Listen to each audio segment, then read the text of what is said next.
Cooker விசில மறந்து உணவு வீணாகி போச்சா? இனி அந்த கவலையே வேண்டாம். வழங்குகிறோம் உலகின் முதல் விசில் கவுண்டர் குக்கர், புதிய அல்ட்ரா குரோனோ. அல்ட்ரா என்றால் ஆரோக்கியம்.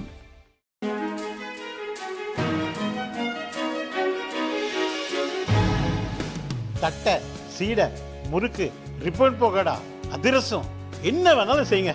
ஒரே ஒரு 5 லிட்டர் இதய மந்த்ரா கடல் எண்ணெய் பேக் ஒரு மாசம் முழுசுக்கும் அத்தனை சமையல முடிச்சு விடலாம். இதய மந்த்ரா. இந்திய கடற்கரைக்காக ரஷ்யாவில் தயாரிக்கப்பட்ட ஏவுகணை தாங்கிய போர்க்கப்பலான INS தமால் ஜூலை 1 நாட்டுக்கு அர்ப்பணிக்கப்படுகிறது.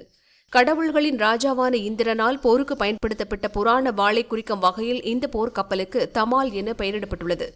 125 மீட்டர் நீளம், 3900 டன் எடையில் உருவாக்கியுள்ள இந்த போர்க்கப்பல் ரஷ்யாவின் கடலோர நகரமான கலினின் கிராடிலிருந்து இந்திய கடற்படையில் இணைக்கப்பட உள்ளது.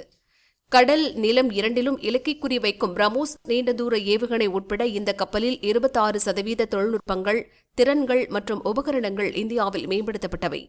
அதாவது இந்தியா ரஷ்யாவின் அதிநவீன தொழில்நுட்பங்களின் கலவையை கொண்ட இந்த போர்க்கப்பல் மேற்கு கடற்படை பிரிவில் போர்வாளாக திகழும் என்று இந்திய கடற்படை செய்தி தொடர்பாளர் கமாண்டர் விவேக் மத்வால் தெரிவித்தார்.